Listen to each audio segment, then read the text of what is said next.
You can never go wrong with vampires.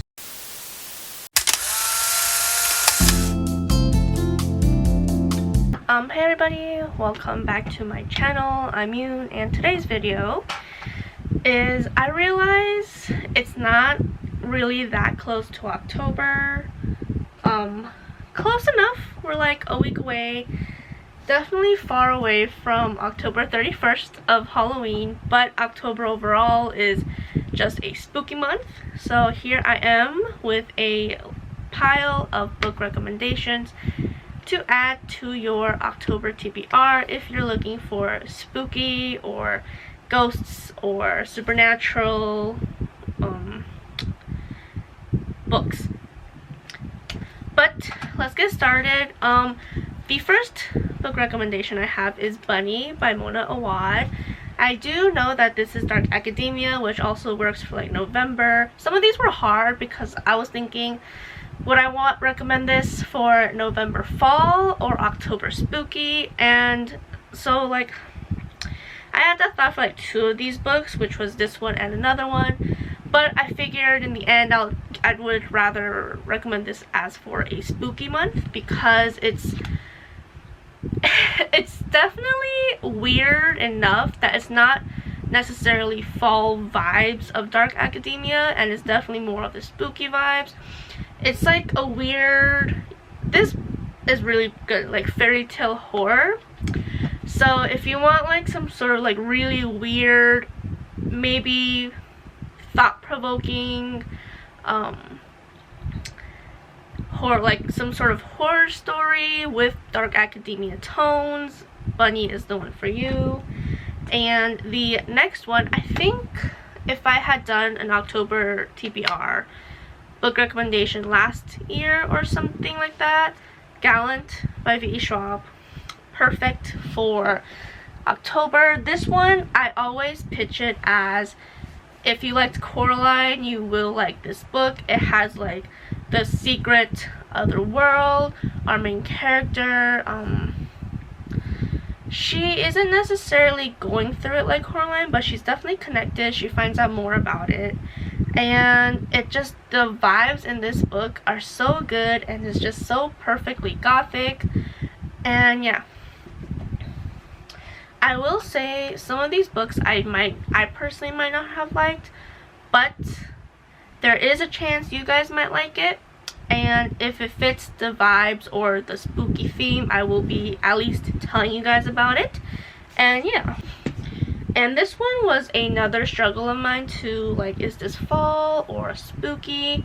In the end I went with spooky, but I might still recommend this when it's November. The Luminaries by Dennard. This one was actually a very surprising favorite, fun read of mine. I don't think I gave this a 5-star, but it was a very strong 4.5. Did I read this year? I feel like it had to have been this year. But look how reflective that is. I am actually quite excited. I'm looking forward to the sequel. So this one is a community in which there are 7 families, and they're like, I don't know if they're based off of the days of the week, but one family is Sunday, like their last name is Sunday, and then there's Monday, Tuesday, and each family has like a specialization, and all of them have fighters who go into the forest to like fight off monsters and keep themselves and other people and like normal people safe. And our main character is Wednesday, and the Wednesday, her immediate family is kind of has been casted out from the Wednesday family because their dad turned out to be their nemesis, like their sworn enemy, a Daphne, is that what they're called? Which is some sort of witch. I'm not really sure what, I can't remember what the Daphne's goal is, but essentially they're just sworn enemies with the Days of the Week family. Her dad was one, so now their whole family is like, and she is trying to join like the initiation to become a full-fledged hunter to restore her family's good name and like not be treated poorly anymore. but she sees something else in the forest, and just like a whole other situations are going on. So there's a lot of monsters in here.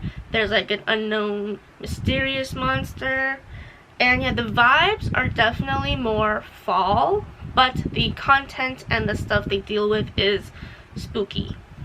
So I feel like I summarized that very poorly, but the next two are actually the only well, this one not really, but this next one is kind of the only non-supernatural, and it's the Forest of Stolen Girls by Zhen Hun. This one, I will say that Zhen Hun's books, of the three that I've read, are, I don't know what it is about it, but it gives very strong winter vibes. Like, I would want to read these books when it's cold, when it's snowing, at night.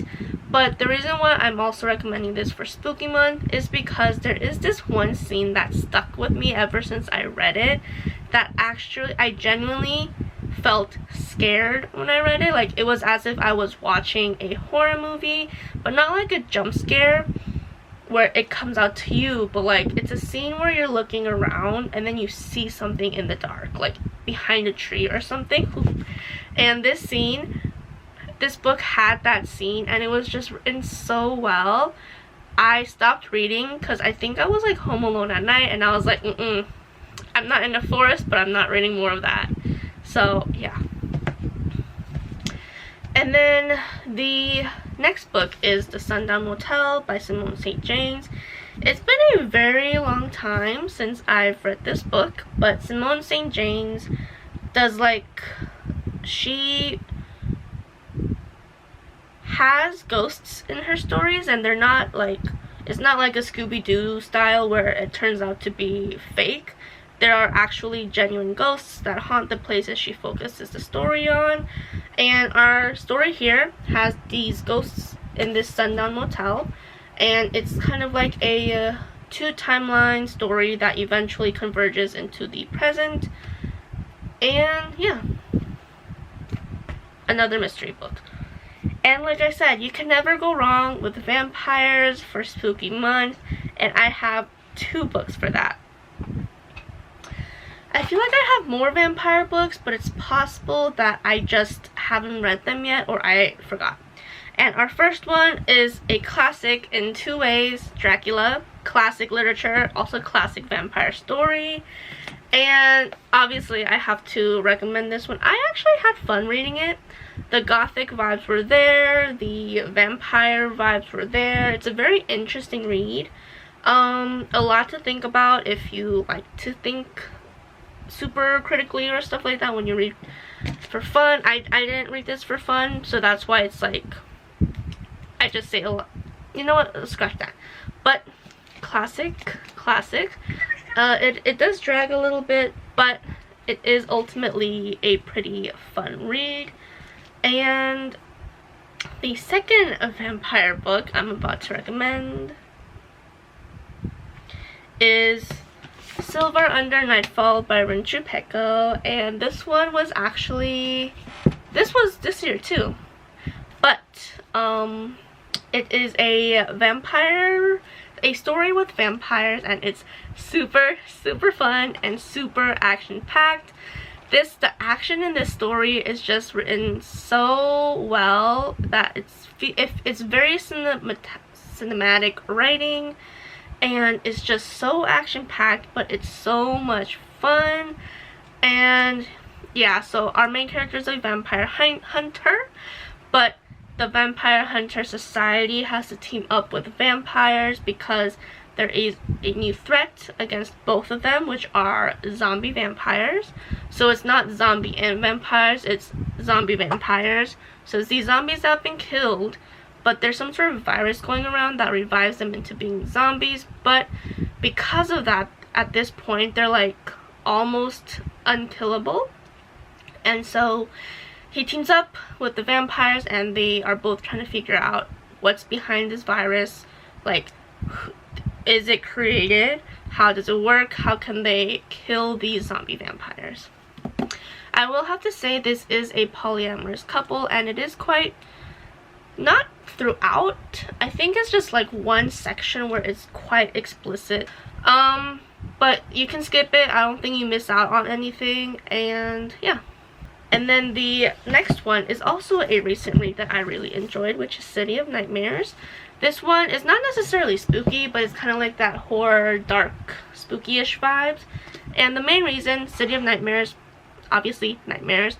Also, this is a story, it's set in a world where if you dream when you fall asleep and you have a nightmare, or there's something going on, there's some sort of phenomenon that when you fall asleep and you dream, because you like forgot to take the pills or drink the water that like keeps you from dreaming, you will have a nightmare that shows your worst fear, and then you will become that fear. Like, there's no way around it. Like, I think if not the first time, you will eventually become that nightmare. People don't know how that's happening, why it's happening, like who's behind it.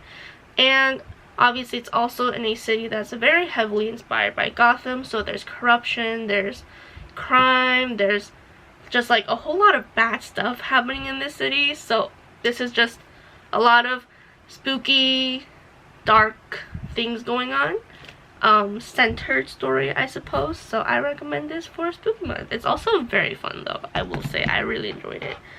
And then this one I have not yet finished, but the premise is what made me want to read it, and the premise is very much in theme with October, and it is Guardian by Priest. Let me just... And this one is a supernatural murder mystery. So I feel like that's enough. I don't need to say anything more. I myself still don't know a lot of this story. That's like the basic what I'm going through. So from what I've read, because I don't know if like this whole volume is one murder mystery and then the next volume will be another. I don't know how long it takes to solve each mystery, but as of now there's like a mysterious death happening at this college. The one we follow, our main character, he is the leader of a covert division of the Ministry of Public Security. And in that one, it essentially deals with the supernatural. So like deaths caused by supernatural happenings. So whether it's like malicious or revengeful ghosts or curses or creatures or anything, like his division deals with that. And was I going in? Essentially it's that. So we're at a college, from where I'm reading. A girl has been, also this is quite gory, so that also adds to it, but a girl has been quite brutally murdered, and they're trying to figure out first why they were called, like why is it supernatural, and then obviously what sort of supernatural entity is behind it. We're not there yet. And then I just got introduced to, I think it's this guy, the male lead,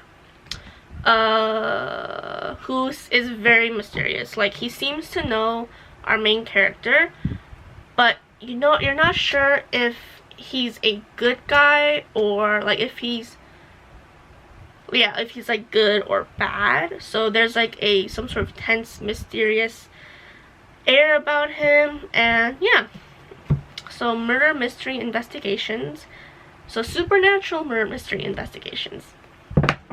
And that is it for this list of book recommendations. I hope you guys give some of these a shot, and I hope you guys enjoy them. I will see you guys next time. Bye.